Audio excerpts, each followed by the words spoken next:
Silence does not mean shutting your mouth silence. What is being referred to as silence or nishabd? One cannot do this. One can become this.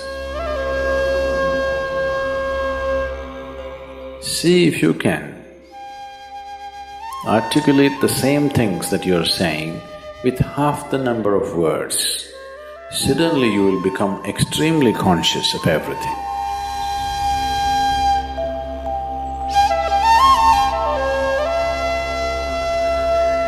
The wind makes its own sound, so does the water.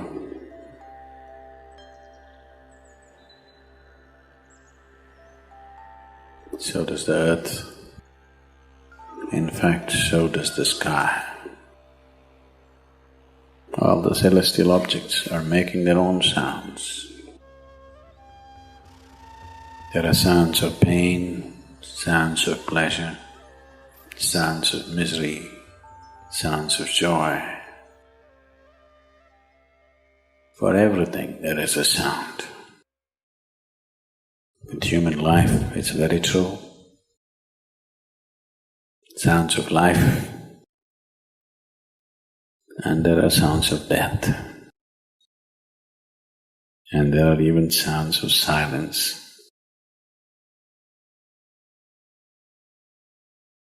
So this complex amalgamation of sounds, different kinds of sounds, creates different intent, different levels of compulsiveness, different levels of bondage, and different possibilities of entanglement.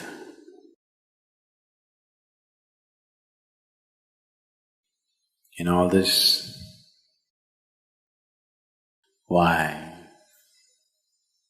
one chooses to become silent? Silence is not a way of denying yourself life. It is not even about denying yourself articulation. Silence is about moving from compulsiveness to consciousness. All sounds represent different forms and different dimensions of compulsiveness. When one chooses to become conscious, not be entangled in the compulsive nature of the existence, he naturally chooses to become silent.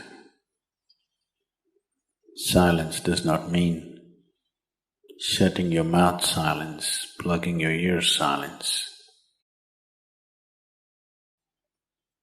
You can sing in silence, you can dance in silence, you can even speak in silence, you can even scream in silence. You don't try.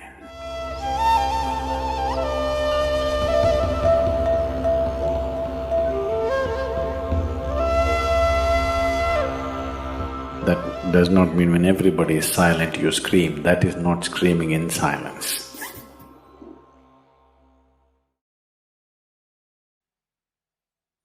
Because sound is of the surface, silence is of the core.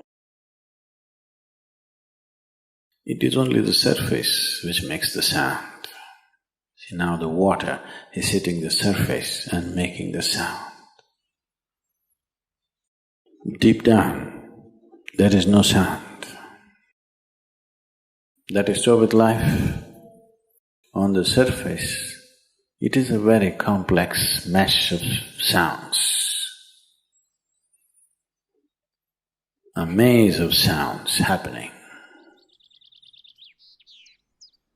But at the core, there is no sound. There is no word for no sound in English language. We call it nishabd. That means absence of sound, a total absence of sound. Absence of sound means absence of reverberation. Absence of reverberation means absence of life. Absence of life means absence of creation. Absence of creation means absence of the Creator too. So a space which is beyond creation and Creator, a dimension which is beyond life and death, that is what is being referred to as silence or nishabd.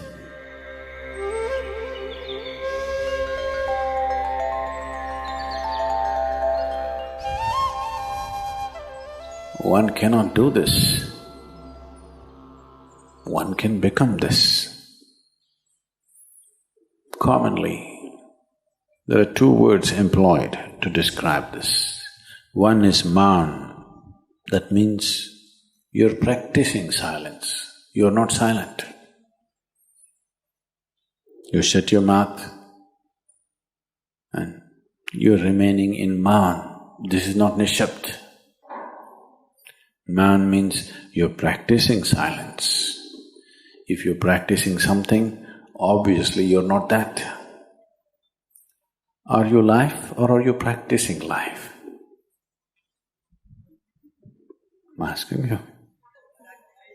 Are you life or are you practicing life? Practicing life? No, your life.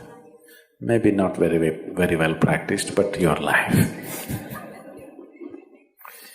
Similarly, there is a difference between practicing silence and becoming silence. Practicing silence starts as a certain restriction,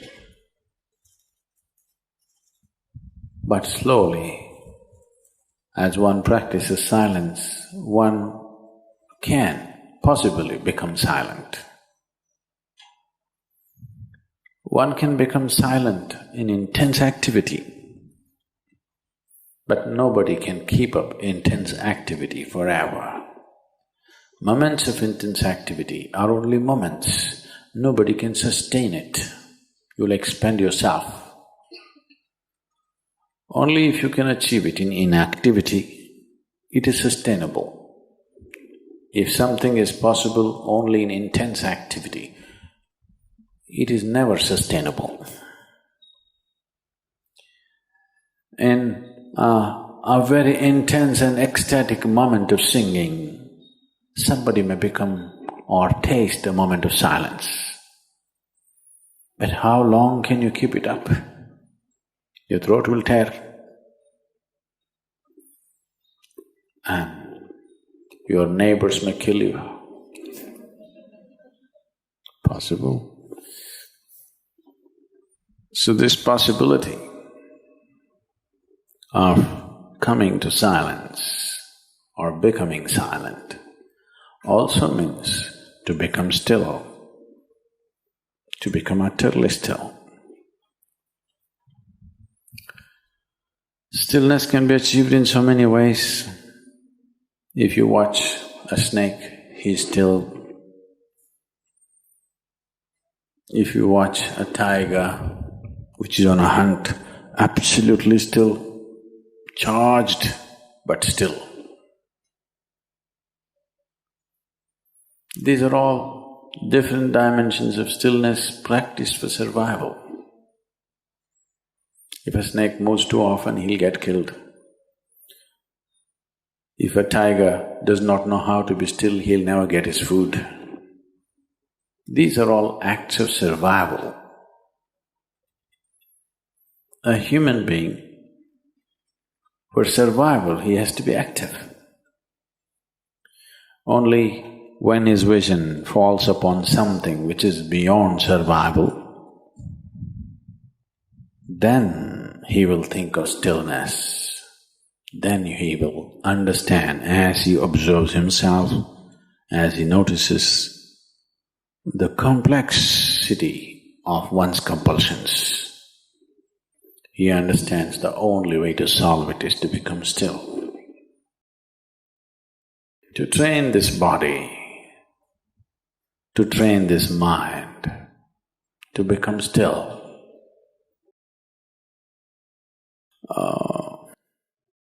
Takes some effort. If one is simply blissed out, he will become still. But otherwise, one has to work bit by bit, one has to work to bring this body to absolute stillness. Most people cannot hold their body in one place for any length of time. They're all the time in moment.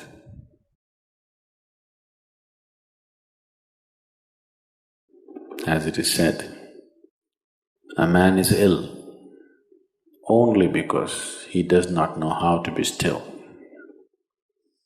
Because in stillness, you're in touch with a dimension way beyond creation. Once one is in touch with that, there is no such thing as illness. If I sit here and the body rots and falls down, still there is no illness, it's just there. Because in fact, when one becomes utterly still, he may not be able to hold on to the body unless he learns the tricks, the mechanism of the body. So why should I become still? Will I lose my body? Anyway, you will lose your body. When the time to lose your body comes, if you want to lose it gracefully, then you must know at least a little bit of stillness. If you want to put your body down like you can put this piece of cloth down, with the same ease, with the same gracefulness, then you need to have some stillness in you. Otherwise, you and your body, you have to be torn apart, which is an ugly thing to do. When you're being torn away from your body, it is an ugly and painful thing to do, unless you can keep it down. There's no grace in life. So if one has to attain to that grace, at least a certain amount of stillness has to enter your life. For this to happen, a certain level of silence has to enter your life. If right now if it is not coming, at least practicing a little bit of Maum. In an hour, if you're speaking 1,573 words right now, how many more? How many words do you spit out in a minute? 1,573, you're actually doing that many? I thought that's impossible. Okay, I believe you.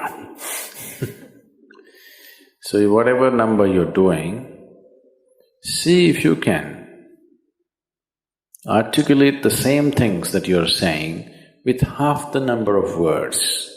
Suddenly you will become extremely conscious of everything.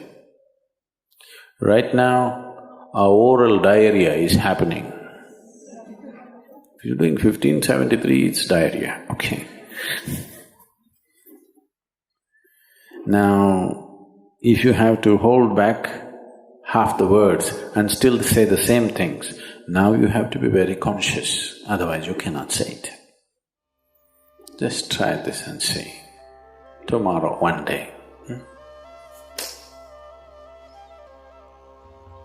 In an hour, normally what number of words you utter, make it half. Don't curtail your activity, still say the same things. But with half the words, how wonderful the whole world will feel, you know.